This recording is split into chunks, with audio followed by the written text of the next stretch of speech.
Smith ends up finishing T13 on Sunday. Not bad. I think he was about 4 shots off the lead, but I mean, you take 2 shots away from him in the morning, and it just probably threw his whole mind off, which, oh, he's a pro, he's got to get right. Well, yeah, right. He knew exactly what was going on. When you can feel a scam happening, it's going to throw you off no matter who you are. But how Bush League was this move by the PGA Tour to assess this penalty like 20 hours after it actually happened, knowing what was on the line? Now, I'm surprised Smith didn't go full Sergio Garcia on Sunday and say on a live mic, "I can't wait to leave this tour in a few weeks," which, for those of you who remember, a couple of months back, Sergio Garcia saying that in a hot mic. And then, a week later, he announced he was leaving to LIV. But talk about a take your ball and go home move by the PGA Tour. My goodness, just an absolutely petty Bush League move.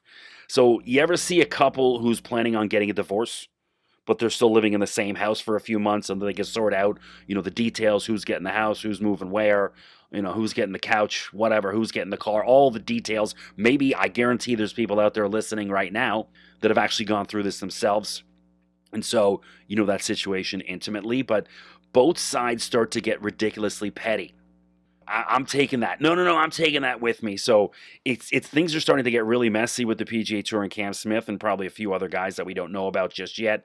And it appears Jay Monahan, the PGA Tour, are taking the petty route against Smith because that was just complete garbage. There has to be some sort of time limit of like if you go sign your card, play 14 more holes, go home to your hotel, have a bite to eat, sleep, thinking, all right, I'm in it Sunday. I'm 1 shot back, and they take that from you.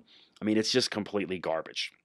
But anyways, Smith was asked about LIV at his opening press conference this week at the FedEx St. Jude about the rumors he was leaving for LIV, and this is what he had to say.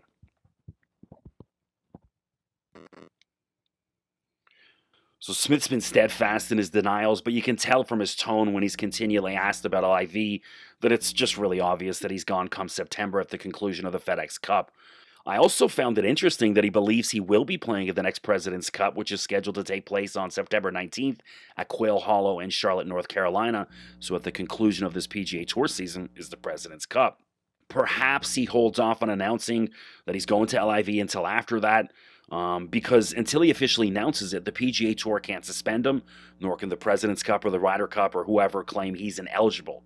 So what this also says to me is that the President's Cup and the Ryder Cup, they have to make adjustments and start allowing LIV players to compete. So we got the World Cup of Soccer coming up this November in Qatar, which, I mean, don't get me started on why they moved the World Cup to November. It's completely, speaking of Bush League, because there's nothing better than a summer when the World Cup's happening. But anyways, they moved it to November because Qatar, it gets to be like 40-something degrees.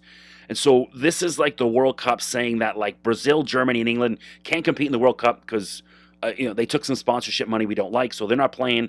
And now we're going to invite the likes of Jamaica, Malta, and Ethiopia instead.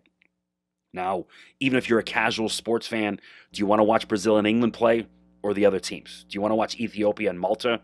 Also, who's bringing in better TV ratings? Who's bringing in sponsors, right? So, maybe England, Brazil took a few bucks that not to your favor, and so we're yanking them. It's not how the world works, right? Same for golf. Do you want to watch Cam Smith and the world's best going head-to-head at the President's Cup? Or do you want to watch the 68th or 74th ranked PGA Tour player because he hasn't taken a Saudi paycheck?